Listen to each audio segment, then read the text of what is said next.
Okay, you could start whenever.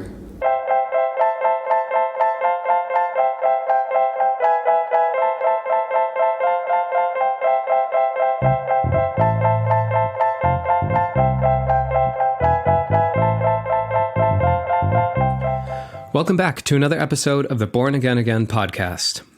So before we get into today's episode, I wanted to say a big old thank you to all of you who've signed up for our Patreon in this last month. Each one of you who signs up is allowing us to take more time out of our week to create this space for you all, and we appreciate it more than you know. If you're not already signed up, on our Patreon, you'll find our book club, which you could still jump in on if you want to read along with us in the next week and a half or so, as well as some additional Patreon exclusive episodes. On next week's Patreon episode, Katie and I will be taking an even more in-depth look at inner child work, and we're going to be posting a guided, downloadable inner child meditation that we put together so that it's super, super easy for you all to get healed and reconnect with your inner child, which, as we all know, is really, really important. All right, so today's episode is an interview with sex and relationship coach Meg Cowan, and I'm really excited about this one. Like many of you guys, this is an area that Katie and I are kind of still figuring out, and there's a lot of gold in the next hour of conversation. During our chat, we talk about understanding personal agency, autoimmune issues in a repressed body, and untangling from shame. We get into communication, both in relationship and your communication with yourself, as well as some practical ways to begin building a new sexual ethic. And we wrap up by talking about navigating deconstruction with a partner who may not be on the same page as you. It's all super helpful stuff. Like always, we'd love to hear what you think of the episode, so definitely reach out on Instagram or join the discussion on Facebook, and be sure to connect with Meg via the links in the episode description. I hope you enjoy. All right. Well, I just wanted to say, first off, thanks for taking the time to do this with me. I know you're busy and have a lot of stuff going on, and really, really appreciate it. I feel like this is maybe the biggest topic that we get questions about all the time, is around sex and relationships. And so when I found your Instagram page, I was thrilled. I was like, we got to talk to her. We got to talk to her, get her on here. So yeah. No, thanks. I'm glad. Thanks for asking me. Definitely. So I wanted to just give you a minute or two here to kind of introduce a little bit about who you are and kind of how you came to be in the role you're in now. Yeah, sure. Yeah. Yeah, so I am Meg, and I am from the beautiful New Zealand. So I ended up in this area of work, I guess, because it affected me and it affected my life. You know, Yeah. often our greatest work comes out of some of our pain, and that was the case for me. Growing up, I never thought I'd be talking about sex and sexuality, because you didn't do that. You know, Yeah. I grew up in the thick of purity culture, right? Right. So, and while I think New Zealand purity culture was a little different to what you guys experienced in like America and those kinds of areas, we had a strong focus from organizations like Focus on the Family and like True Love Waits and Joshua Harris's I Kiss Dating Goodbye, like all of those things that were really formative in purity culture. That was my teenage years, you know, so it really came out of that. And I did lots of the right things. You know, I played by the rules. I wanted to be that good girl who got it right. And I had a purity ring, and I had a contract, and all of that stuff. And you know, I made it, you know, by the skin of my teeth to my wedding as a technical virgin. And so I was like, technical.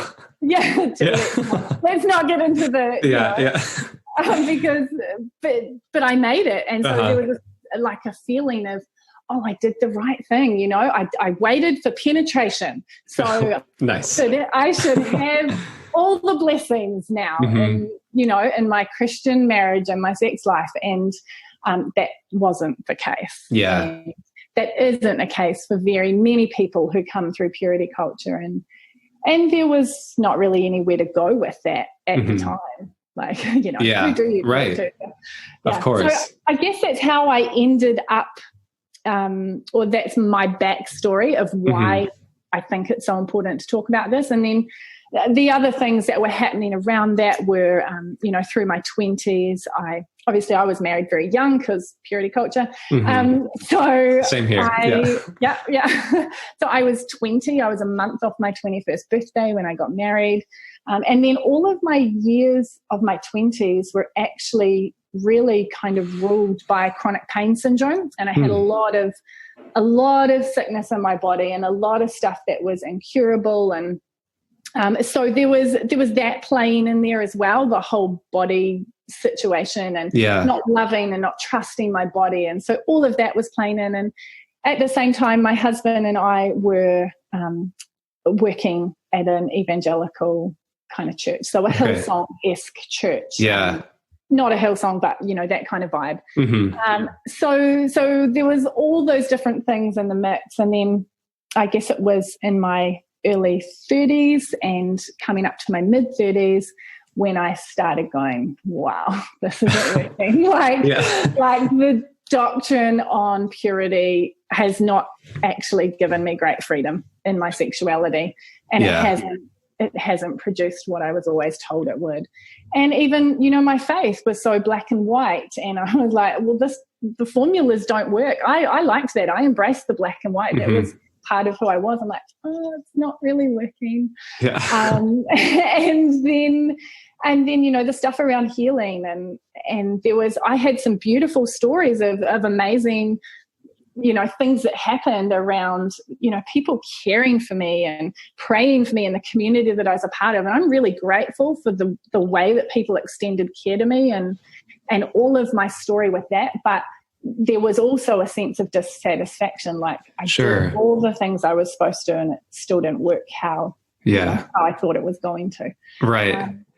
And so, and at the same time I was running a business and we have an international business that is in 4 or 5 different countries and we sell stationery. And so I was running that and ended up business coaching. And then as I started coaching people, it inevitably comes back to some of these core issues. Like, how are you living out a full life? It's not just about your business. And because I was working with a lot of Christian women, this subject just kept coming up over and over. So that's when I realized, actually, I need to go kind of retrain and get some knowledge and some skills around this because there's nobody to talk to.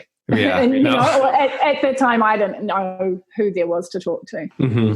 Yeah. No, that makes total sense. It's kind of silly thinking back now, like even for myself, I feel like I relate to your story a lot and kind of doing things right and sort of embracing the black and whiteness of like the doctrines we were taught and stuff like that. Because in a way, it's kind of comfortable and there's very clear guidelines and, do this and don't do that. But yeah, it's silly looking back and thinking that I even thought that by following those rules, that would equal like a beautiful relationship and a wonderful sex life the second I got married, as if like some magic thing would switch and then all of a sudden everything's open and everything's great and wonderful, I think you can't spend 20, 30, depending on what age you get married, you can't spend that many years of your life repressing your sexual desire and your sexuality and your connection to your body. Yeah. You can't expect that to switch in one moment. Right. Yeah. And I did, personally, I did expect that because I kind of think that's what... Oh, so did I. But right. Now with hindsight, I realize you can't.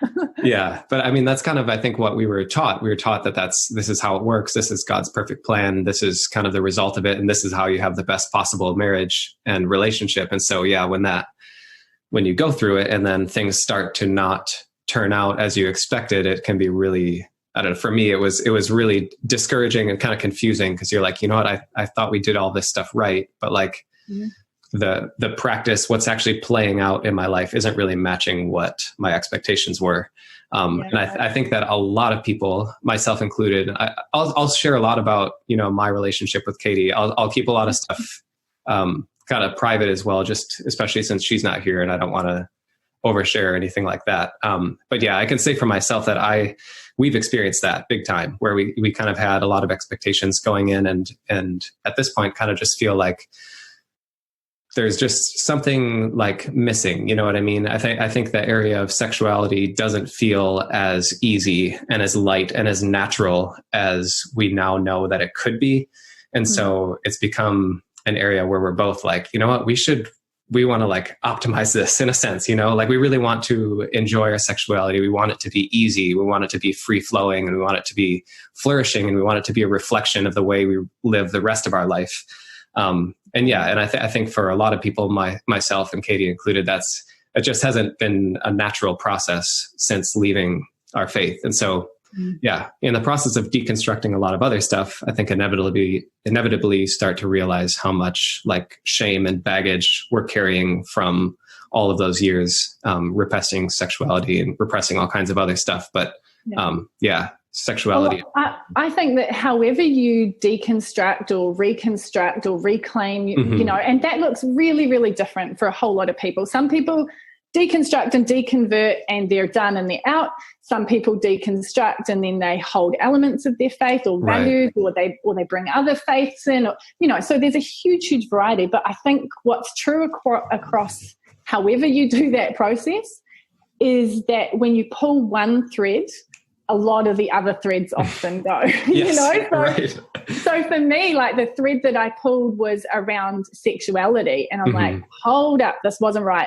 And then I pulled the thread around healing and my thinking about healing. I was like, oh, okay, that one's not working too. And so you start pulling these threads, and the interesting process for me has been reweaving and creating a new state of being, creating a new thinking about faith and where I sit with that, and it's really been I'm going to pick up some of those threads and I'm going to leave some of them because I've still got a lot of uncertainty, and you know, it's just such a varied process for everybody, but definitely, often whichever way you do it, that sexuality thread will come up somewhere. Sure. You know? That makes sense. Yeah. That makes sense. Yeah. And I think it's really great now being like kind of on the other side of that really dogmatic black and white thinking. It's great that we can flow in between. And like you said, we can pick up the things that we love and that we feel empower us and that build us up, and we can let go of the things that were sources of shame and, you know,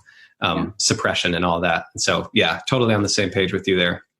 But so you mentioned something when we were talking just back and forth through email. You're saying that one of the big things that you like to focus on is understanding our agency and kind of like the head knowledge that our body is actually our own.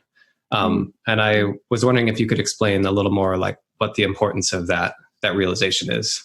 Yeah, so this is a piece that comes up really, really frequently for people who whether you're deconstructing or not, if you've got shame around sexuality. So like leave even the faith side of it aside, because this actually affects people whether they've been like heavily embedded in what you might call a hookup culture, where there's objectification of the body and where that hooking up has been done without respect and without agency. And so this isn't exclusive to faith communities, right? But this whole thing of permission and agency is so vital. But where it intersects with faith is that a lot of us in Christian circles, like growing up in faith communities, we've had this thing's been taught to us that your sexuality is not really yours until you get married. Sure. It's kind of even hard to describe, because outwardly we're taught that it's ours, that we've got to create boundaries and we've got to hold on to it. But for women particularly, and I know this is true for men as well, but I deal with a lot of women who struggle with this part of it, is that one day when a partner comes along, they will unlock your sexuality. Yeah. And so it's like, when you think about it with hindsight, you're like, no way, of course not. But that's kind of what we grew up with. That's what a lot of purity culture is it's bad. Okay, you said your vows, it's good. Yeah. And so there's this idea that it will get unlocked one day, and that unlocking and that goodness is related to another person or a partner. Yeah. That's so disempowering. Yeah, right? Yeah. And so understanding that our sexuality is ours before it's anybody else's. I mean, from the moment we're born, children are sexual, not in an erotic kind of way, but they're conscious. They're conscious of their genitals. They're conscious of what feels good. And often in Christian families, there's themes of we're silent. We don't talk about sex and sexuality. So we just don't even know how to engage in that conversation. Right. Or, no, that's bad. Don't touch yourself like that. Even as children, like right from the time we're children, we're taught don't do that. So I think permission is a massive, massive piece when it comes to untangling this new way of thinking about sexuality. Right. And do you feel like that's something that kind of, that sense of like deep down permission, is that something that kind of just comes as you learn to trust yourself more, like as the process unfolds, or are there specific things that you found helpful for people to like realize, what, I am my own, my body is my own, and it's not bad. Yeah, well, I think, again, it's really as varied as deconstruction is for people. That makes sense. This journey in healing your relationship to your sexuality is really varied. So I don't like to say, do these 3 things. Of course, because that's so black and white again, right? Yeah. So I think that there are some things that we can do, though. Like we can actually just shine the light of awareness on what we think about sexuality and permission and agency, and even just shining the light of awareness on this topic helps to give you a feeling of, oh, it's okay, I can look at this. I'm not going to be struck down. I'm not going to be hauled before a group of people and told to confess that I've been asking questions about this or exploring different ways of being with this.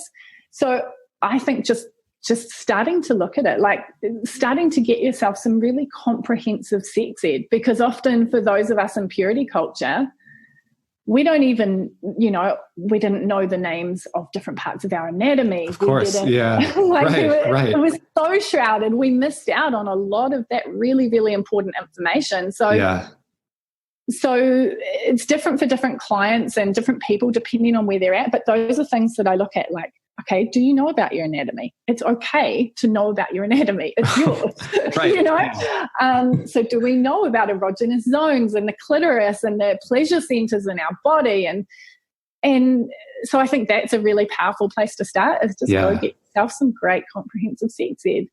And then thinking about, like, how do I want to express myself and how do I want to use my body in the ways that I encounter the world? So how do I want to move through the world? That might come for some people in how do I want to dress, or do I want to get some more piercings? Or, I have a giant sleeve tattoo now, which I never thought I would do because that's not something good Christian girls do. But for me, that was a huge piece of the puzzle that I had been thinking about for a lot of years. Yeah. And then I just went, oh, my body is my own, and I know this deeply, truly in myself, and so now I'm going to put that on the outside somehow. That's so cool. It's really different. That's actually interesting you bring that up. I've never really thought about that, like the relation of tattoos and the idea of self-agency, but I got a tattoo. I have one tattoo. It's just a little one on my wrist that says, I love you. Beautiful. When I got it, I really did feel a sense of like self-agency and self-empowerment and like almost an embodiment, like, oh, you know what, this is my body and I'm going to be with it for the rest of my life. And regardless of what happens around me or who I know or who I'm with or who I disappoint or who I impress or whatever, like I'm always going to be here with my body, with this body. And you're right. That was like a bit of a moment for me. Now that I'm thinking back on it, getting a tattoo was like a moment of self-agency. And I think it also, potentially unrelated, but it also was like a little bit of it was something I know that my parents wouldn't approve of. You know what I mean? And that was like thrilling and empowering in its own way, like, hey, you know what? I am literally my own person. I can do whatever I want. I'm going to get a tattoo. And right. So that's cool. So, I mean, I went into this process knowing that my dad would be pissed, just knowing. And I mean, I love him so much. I didn't do it to upset him. Sure. But I had that knowledge in the back of my mind. I mean, honestly, my other 3 siblings are actually covered in tattoos already. I was the last one, but I was always such a good girl. I liked to play by the rules growing up, and I'm the oldest. And so, there was this feeling for me of, okay, somebody else might not like what I'm choosing to do, but it's still my body and I'm still choosing. And, I still made that choice in a way that felt ethical and respectful. I wasn't harming anybody else. I wasn't, but there was this sense. And I went into that session, and I was really fortunate to have a great friend of mine who was the artist who did it. And it was, 3.5 hours, that first session and I just chose to I don't even know the word, integrate, believe that with all of the pain of getting it done, that I was also releasing myself of the pain of not having agency. Wow. Cool. And so I went into it with real intentionality. And so it's not the right thing for everybody, but that was my piece where I said, okay, I have permission. And, and we talked as well. Her and I, she comes from a similar background. And so although she's a tattoo artist now, and we just talked about this whole process. And at the end I cried, and it was so cathartic. Wow, dang, cool. Because it was just I am my own, and I know it. I've known it for a while now, but to do something that actively says I am my own was really, really powerful. Yeah. Wow. Cool. I really like that. It's kind of taking something that you could have gone in there mindlessly or without an intention, and just sat and kind of bared through the pain for 3 hours and left the same person that you were when you walked in. Right. But by going in with intention and awareness, it can be really transformative. I really like that. Makes me want to get more tattoos. More tattoos anyways. I'm not saying that tattoos are the key to sexual liberation. If it was that easy, they help me. But I do think that whatever it is and whatever you choose, whether it's a different style of clothing or cutting your hair or, I remember even at 14 being kind of rebellious and I cut my really long hair. It was down to my waist, and I cut it up to my shoulders because some boy in the youth group told me that I shouldn't even consider it because my hair was the glory, a woman's crown or something like this. And I was like, cringe. Yeah. Screw you, I'm cutting it. Even at 14, there was this sense of wanting agency. So it looks really different for all of us. And that's cool. I really like that. I like that a lot. So another thing that I think everyone will really relate to who's listening along is obviously before marriage. And for anyone who's still single, I think there's so much shame around sexuality and shame around our bodies and shame around the way we feel about other people and about our own bodies. And to the point that now, after marriage, it seems very, very difficult to kind of separate that shame from sexual desire, from sexual feelings and thoughts and views about our own body. Where do we begin to start unpacking that? Yeah, right. So, I think it's important to remember that we have this particularly as Christians, coming from a Christian faith, we have a very dualistic view of the body and the spirit. And we think, or we've been taught, that the things of the intellect and the things of the spirit are of higher value than the body. And we forget that actually we're living out our experience of being humans in these bodies. And so we hold that shame and we hold that tension in our physical forms. And so I think what's really powerful is doing somatic work that is actually moving your body because it's all very good to intellectualize and talk about the ways that we need to release shame. Sure.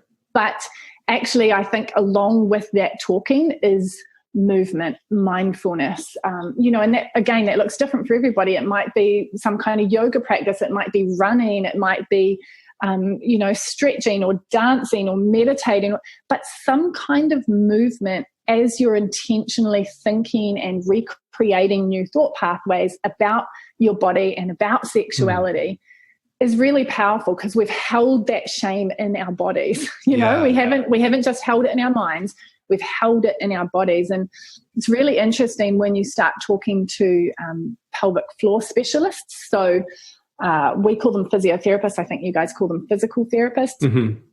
And often they'll find that people with a lot of religious shame and trauma in their body around religion and around sexuality, there's this holding and this tension, and we have to actually physically learn how to let go of that to be able to experience pleasure, particularly for women. The way we brace ourselves inside and we brace at our core and we repress things. And so I'm really a fan of doing work that is not just intellectual, but doing work that is about moving your body and interacting in this process with your whole body. Yeah. Wow. So I know that looks very different, you said, for a lot of different people, but what are some examples of what that process could look like? Because it sounds to me like it's kind of a matter of, I like how you said our intellect kind of becomes separated from our body. And the way I imagine it is like we're kind of being recombined into one whole person. Yeah, again, we're integrating, right? Yeah. Yeah. So what can that look like? I mean, and is it something you can just do on your own at home, just dance around, or go to the physical therapist and tell them, hey, I had religion and now my pelvis is locked? I mean, again, depends what specific issue you're dealing with. But so it might look like getting a massage, like choosing to get a massage and going, hey, I'm going to connect to this process and I'm going to really relax and let my body feel this. It's a non-sexual massage. I'm going to a masseuse, a therapist on this, and I'm just going to go in with intentionality and go, hey, I'm going to feel that this feels really good to my body. This feels really relaxing to my body. It might look like, for me, it looked a lot like dance and movement. So it was getting up before the kids were up, and it was spending half an hour with some music on, like just music that made me feel alive, and music that felt fun, and music that, I want to dance with somebody, and all these old kind of like 90s tunes. Feel good songs. Yeah.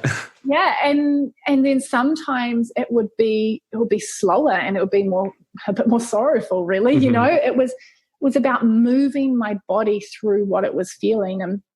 And for some clients, it's about being in nature, so getting out and walking and just allowing your mind to wander and allowing your mind to appreciate the environment that you're in.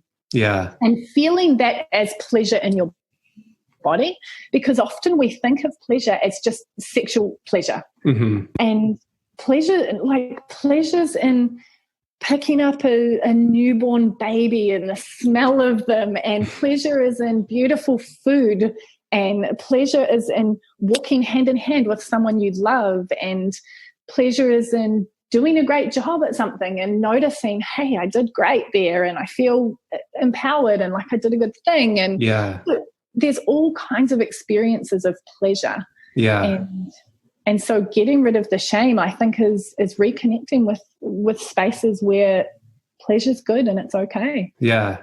I really like the way you put that. It makes me think, or it makes me kind of draw a parallel between maybe my thinking when I was at my deepest, most like rigid fundamentalist point to now has been, it's kind of looked like relaxing and becoming less analytical and kind of zooming out and just like being more. And the way you described kind of reframing how we view pleasure from just like a specific sexual act that maybe we feel in a certain area in our bodies to, no, pleasure is everywhere. We can experience pleasure all the time, every day, in many different ways. It somehow feels familiar to me, if that makes sense. Like the shift in thinking kind of mirrors the shift in feeling, the way I relate to my body.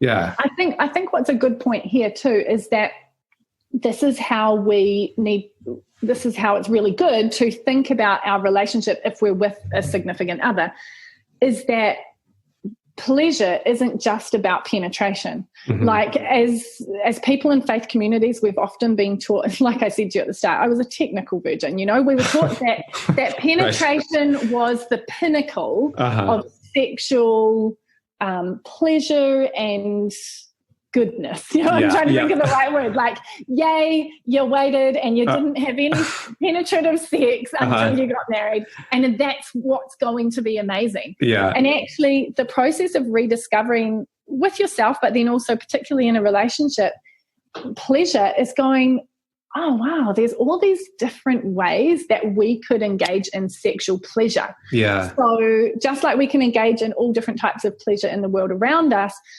also in our intimate relationship, we can engage in all different kinds of pleasure. And we're going to explore that, and we're going to have fun with that. And the goal is not just reaching orgasm. The goal is, can we feel this pleasure in our body? Yeah. And can we appreciate that for what it is? Right. So that's a really good conversation and question to bring up with your partner is, what is the goal of sex for us? Like, is the goal to get to penetration? Like, yeah, sure, that's great and that can feel good, but is that the goal? Or are we engaging in acts of mutual pleasure together? And that could look like all kinds of things. Right.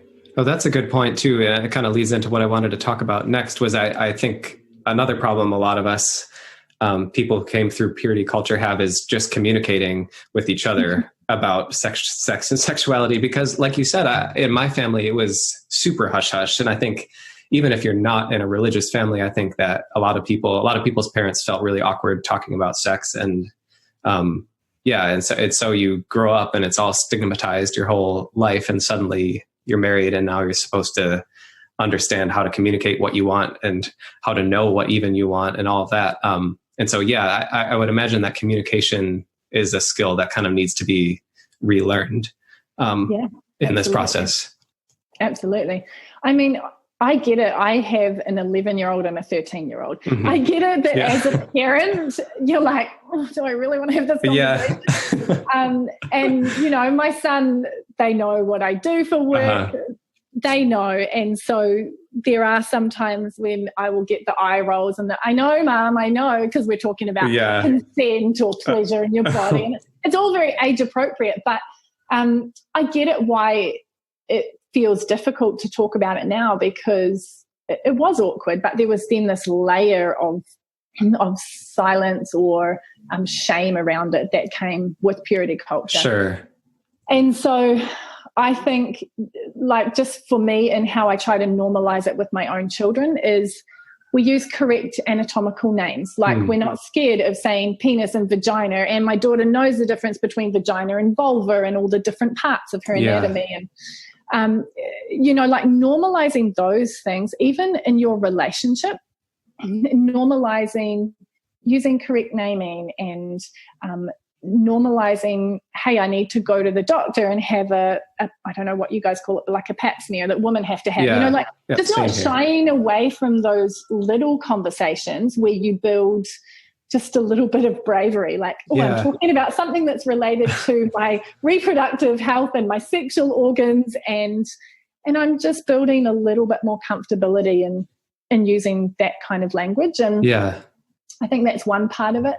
And then, I mean, communication is just super, super important for any part of a relationship. But of course, when it comes to sex and sexuality, it's vital, It's really vital. And so we have to look at skills like, do I know how to actively listen without getting defensive? Do I know how to hear my partner? And I think this is interesting because even if you're not partnered, even if you're single, you can apply a lot of the same thinking to your own thought life with yourself. Like, do I know how to listen to myself and my thinking about sex and sexuality without placing judgment on myself for it? But then when you're with a partner and you've got these dynamics of these two people, often when we bring up sex or sexuality or something about our sex life, one of us can very quickly jump to the defense. Sure. Oh, well, I didn't mean that, or you should have done this, or you should have done that. And so, like, learning to have those conversations with skills like active listening. So allowing space for your partner to just share what they're feeling and what their thoughts are on it, and then repeating back to them. And, okay, so what I'm hearing is, and getting clarification, like, is that what you're meaning, and allowing them to feed back to you and going, oh, okay. A great line that Brené Brown talks about is using this phrasing, the story I'm telling myself. Oh, right.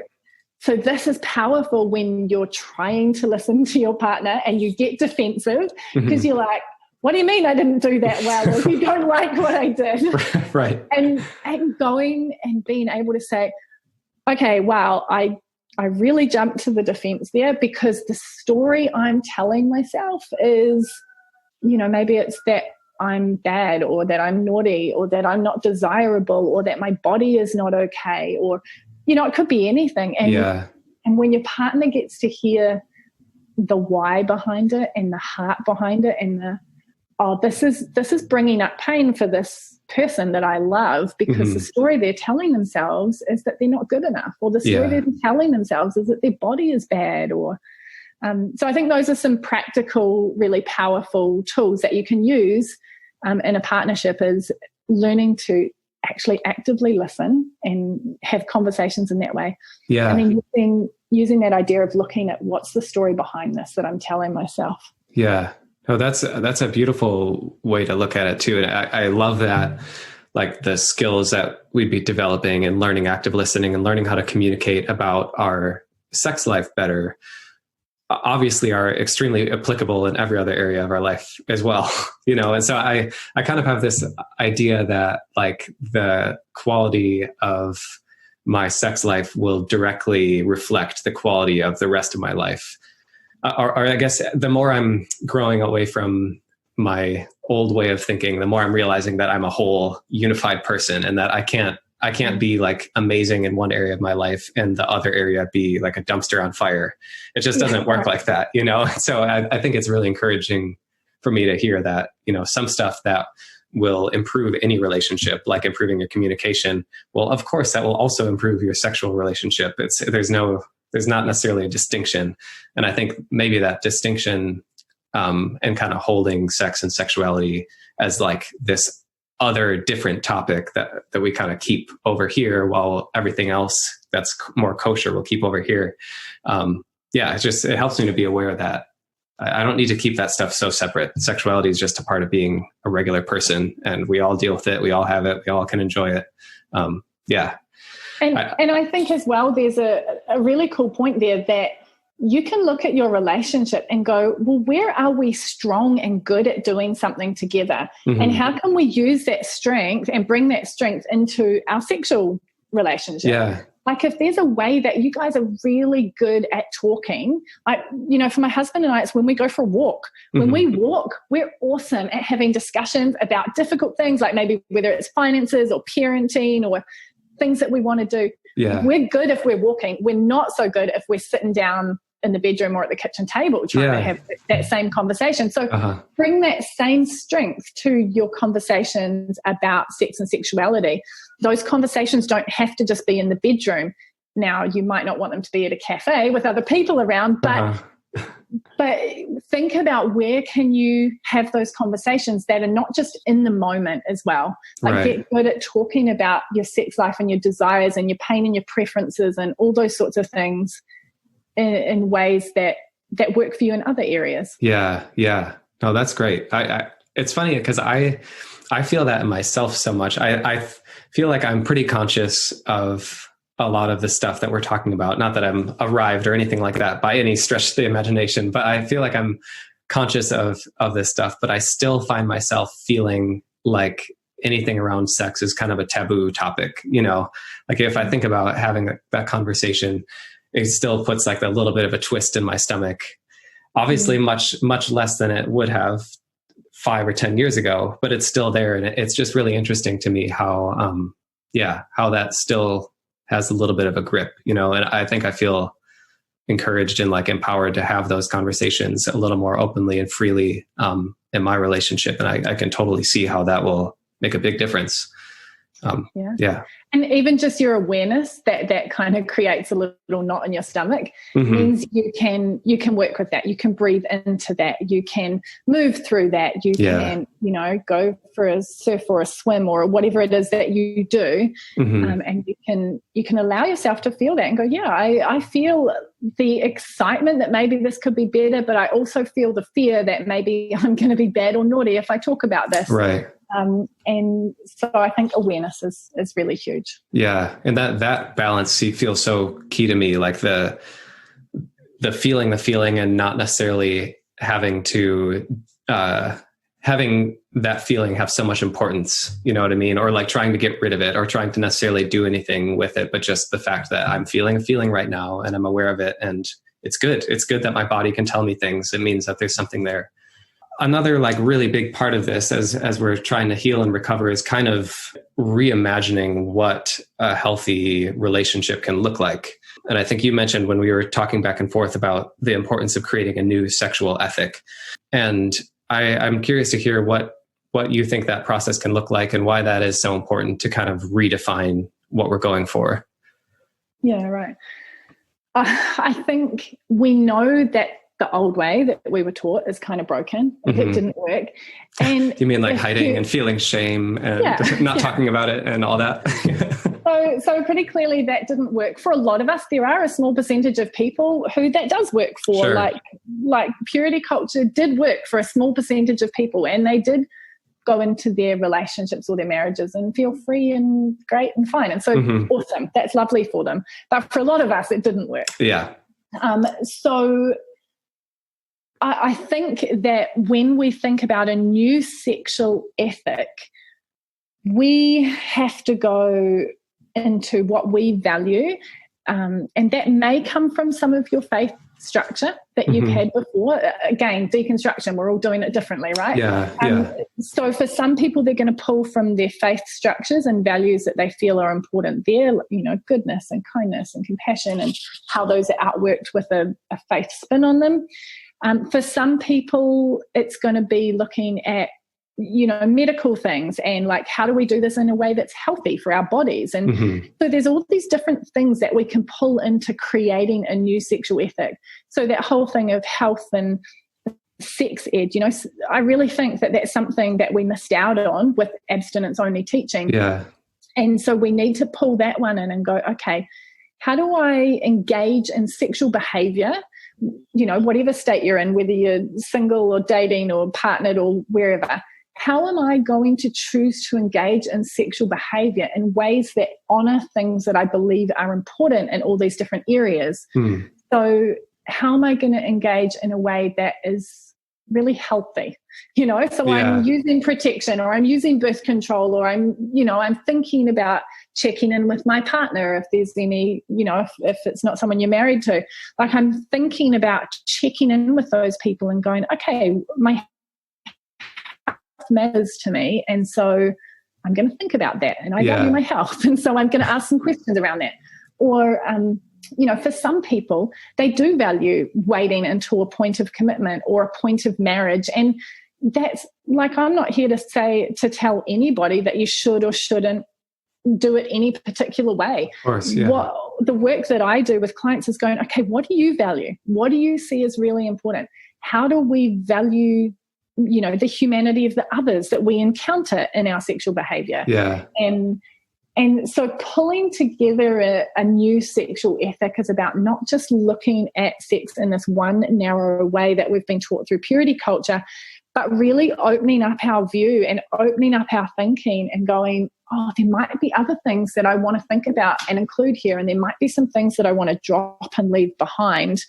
And so, yeah, does that answer your question? Yeah, no, definitely. Yeah, I think it's just, it feels so exciting to me because it's like, you can kind of start over fresh. And I think the other piece of that is that you could start over fresh whenever you want. And we're changing and growing and developing people. And I think it empowers me to think through that, because I don't think that's something I've really done, is like taken the time to sit down and really thought through, you know what in an ideal world, like, what am I really going for here? What are we going for? What's the end goal? I think, and that it probably ties back into the communication piece that we were talking about, that traditionally I think it's been so taboo to talk about things that it's been hard to like dream together about what our perfect relationship could look like, our perfect sex life could look like, because it feels uncomfortable probably to both of us to talk about it. You know what I mean? And so it's, I think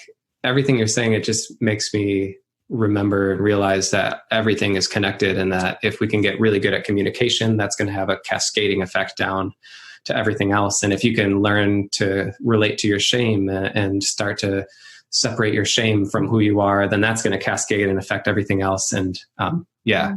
I think it's and just equally, when you learn to connect to pleasure and when you learn to engage with pleasure, that affects other parts of your life too. You know, like you live in a more, I want to say turned on state of mind, but it's not in a sexual way, but you live in a more expressed way when you can connect to pleasure as a good thing. It has beautiful benefits in other areas of your life as well. Yeah. I think that's been something that I've been like getting a taste of as I've been like growing up a bit over the last few years, is just the idea of like being turned on to life, you know, and I almost as if I want to like suck every drop of experience and sensation and like, I want to live completely fully, you know, a life fully alive, fully electric, like tingling with sensitivity to what's around me.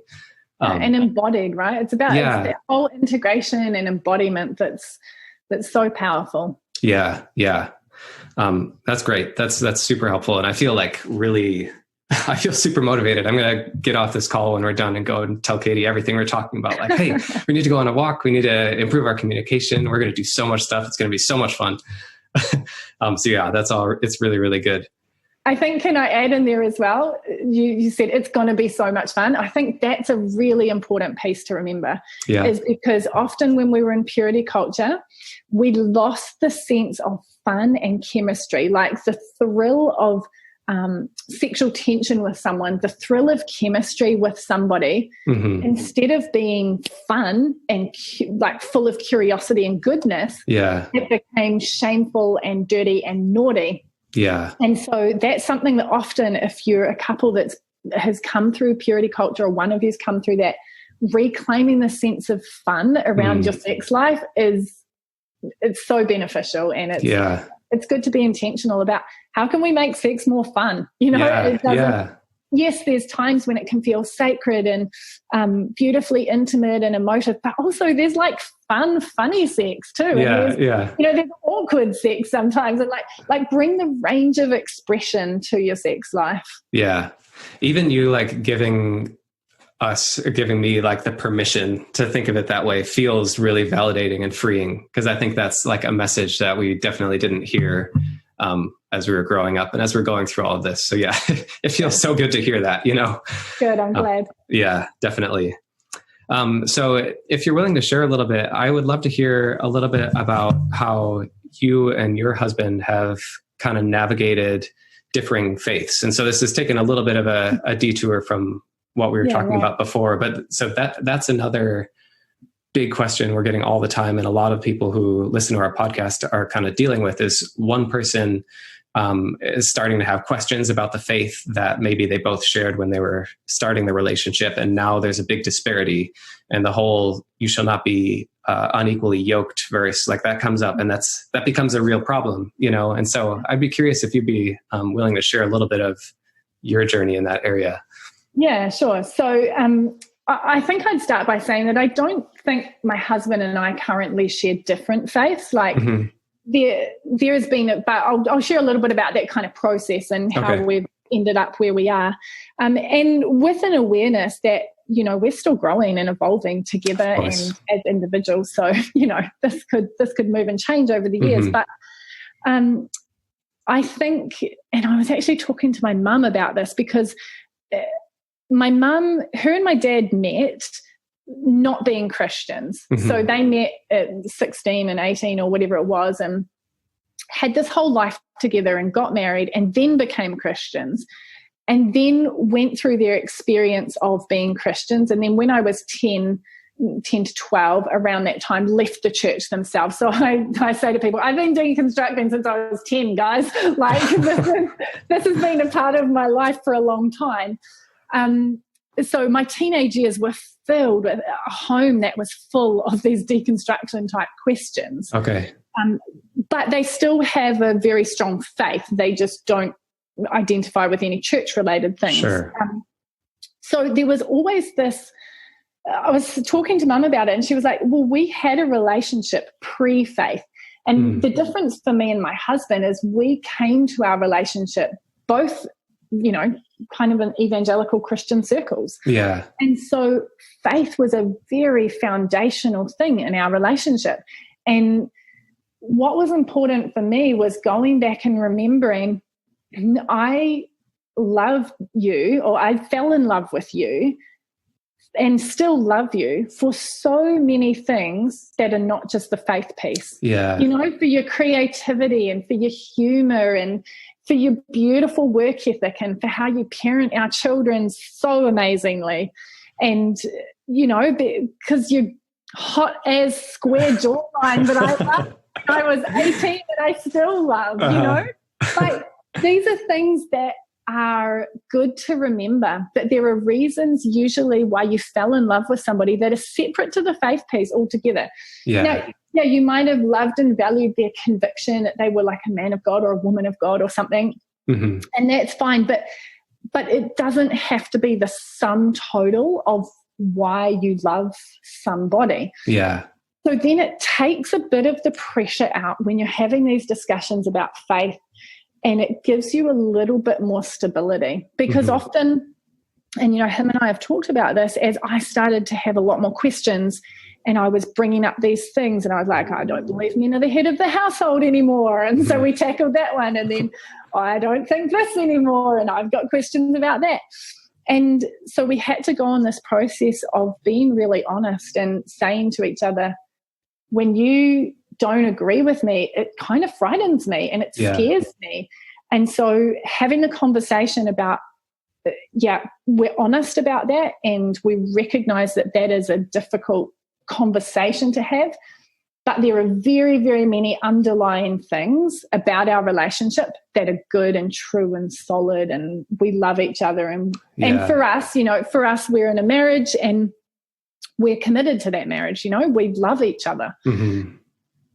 So that was a really interesting process. And then also for me, getting to a point where he was able to freely say, well, these are the parts of my faith that I actually really value and want to hold on to. And I was able to say, well, these are the parts that I want to hold on to, and these are the things I for sure want to let go of. And like doing that process together and just asking each other questions like, what do you think about this? Or I wonder what they mean when they say this, or just getting really curious about it. And I think for us, what's been beautiful is trusting that we love each other for very many reasons outside of the faith questions. So it's been a process and continues to be a process. Of course. And, you know, there are ways in which we've each deconstructed and reconstructed that I never would have expected as an 18-year-old from him or from me.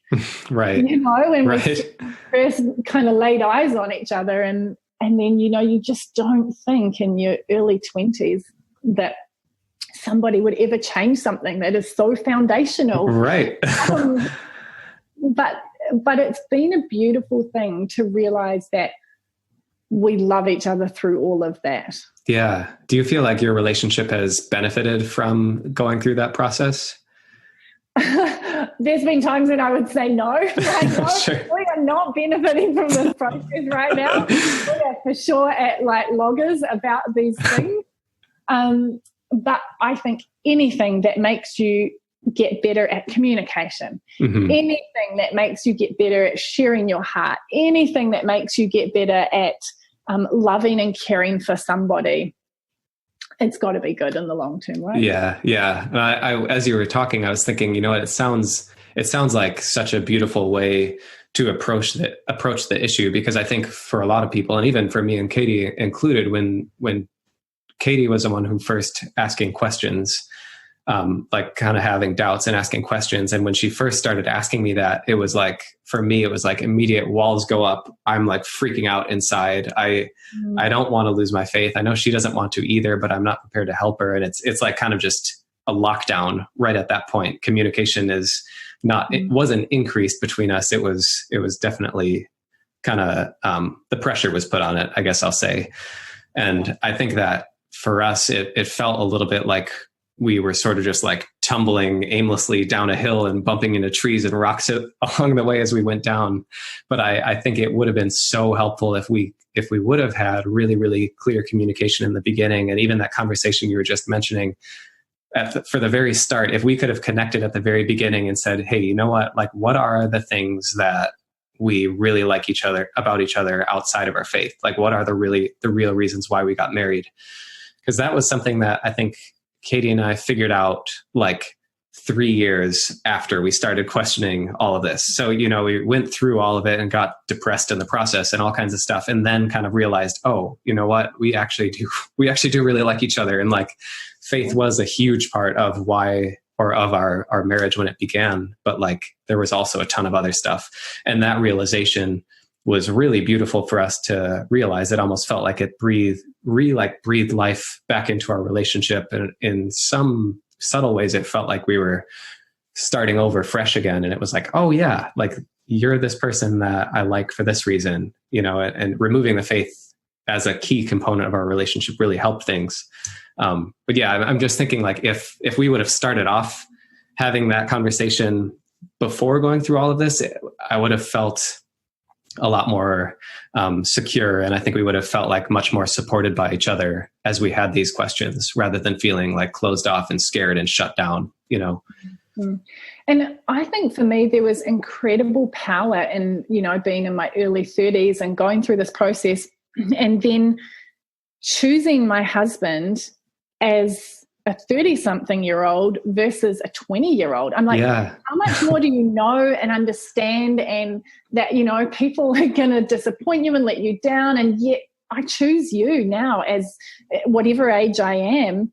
And I've moved and I've grown, and I still choose you. Yeah. And that was a huge bit of agency for me. I mean, when I was in therapy dealing with all of this stuff, a big piece that my therapist said to me was, well, you actually have agency. You have choice. Like, you can choose to walk out if you want to.